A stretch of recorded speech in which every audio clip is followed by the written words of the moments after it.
भाईजान, ਅਸੀਂ ਸਾਡਾ ਇਹ ਅਕੀਦਾ ਹੈ। मैं head of the department of surgery हूं। Are you head of department of surgery? अगर अभी आपका एक्सीडेंट हो जाए, अल्लाह नाम, किसी का एक्सीडेंट हो जाए और उसको हेड इंजरी होके और वो वेंट के ऊपर पड़ा हो, किधर गया head of department of surgery भाईजान? It's only a software which is in your mind. किधर गया? मैं जट हूं, मैं फलां हूं, मेरा वो अकीदा है, मेरा ये अकीदा है। दिस इज, गौर से सुनिएगा मेरा फिक्रा, considering yourself what you are not and then trying to protect it। मैं वार्ड का प्रोफेसर हूं, you are actually not। आपका नाम जावेद इकबाल है, आप जावेद इकबाल हैं। आपको रिस्पॉन्सिबिलिटी दी गई है head of department of surgery की, जो कुछ अरसे के बाद आपसे ले ली जाएगी, और आपसे पहले भी एक बंदे को दी गई थी। So if I am head of department of surgery, I forget that I am Javed Iqbal. अगर मेरे हेड ऑफ डिपार्टमेंट सर्जरी के ऊपर कोई हट लगा, जरा सा भी दब्बा आया, यानी ये कि मैं कमरे में आया था, उठ के खड़ा नहीं हुआ, ऐसी की तैसी इनकी जरूरत क्या हुई खड़े? इसका नाम ईगो होता है। Ego is protecting your understanding about your self which you are not. इसका नाम बेइज्जती होता है। थोड़ी देर के लिए आपको पता लग जाए कि मैं हूं क्या, थोड़ी देर के लिए आपको पता लग जाए कि मैं हूं क्या, आपकी सारी ईगो खत्म हो जाएगी। और सच भी यह कि हम कुछ भी नहीं है। और अगर आप इजाजत दें और थोड़ी देर के लिए ट्राई करना चाहें, मैं जरा मास्क ले लूं क्योंकि मैं आपके जरा करीब आ रहा हूं 6 फुट के डिस्टेंस से। अगर फर्ज करें मैं ऐसे मिसाल के तौर पे कह रहा हूं, आपको सिर्फ यह कहूं कि मुंह आपका बंद कर दूं और नाक भी बंद कर दूं,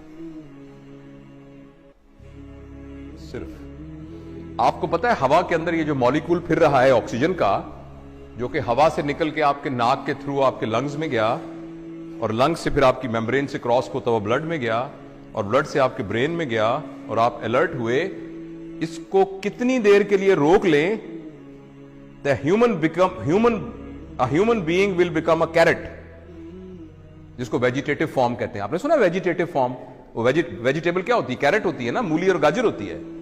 तो एक इंसान को मूली और गाजर बनने में आपको हैरानी होगी 4 मिनट का फासला है। उस 4 मिनट की रस्सी के ऊपर आप कह रहे हैं मैं बड़ी शाह भाई, मैं बड़ा बदमाश है इलाके का, मेरी भी कोई इज्जत है, मेरी भी कोई ताकत है। क्या इज्जत है आपकी? हैसियत क्या है? वही बात समझ रहे हैं आप? मैं आपको असहाबा के वाकया में से एक वाकया सुनाता हूं। हाँ, सारे नीचे पड़े थे। अल्लाह ने तरबियत का एक निजाम बनाया हुआ है। नबी करीम सल्लल्लाहु अलैहि वसल्लम के ज़माने के काफ़ी ज़माने के बाद जब लोगों के पास पैसा वैसा आ गया था, थोड़ी हुई थी, तो एक ज़माने के, पता है हज़रत उस्मान का ज़माना था या अली का या बकर का रज़वानुल्लाहि अलैहिम अजमईन, तो किसी बात पर एक सहाबी ने कहा मेरी भी कोई इज्जत है। तो एक सीनियर सहाबी पड़े थे, उन्होंने उनकी दाढ़ी पकड़ ली। कहने लगे तुमने क्या कहा? ये क्या कहा तुमने सुना नहीं? इज्जत तो अल्लाह और अल्लाह के नबी की है, तुमने कैसे कह दिया? एक तुमने उसके हाथ काटने काम, वो तबीयत याफ्ता लोग थे, वो टांगे कांपनी शुरू हुई। उसने कहा मुझे माफ करो, ये कैसे मेरे दिल में क्या आ गया? और हम कह रहे हैं मेरी बेइज्जती हो गई क्योंकि मैं वार्ड का असिस्टेंट प्रोफेसर हूं। राइट? जो ट्रू लीडर होता है ना, ट्रू लीडर, वो अपने आप को फॉल्स आइडेंटिफिकेशन से बचा के रखता है।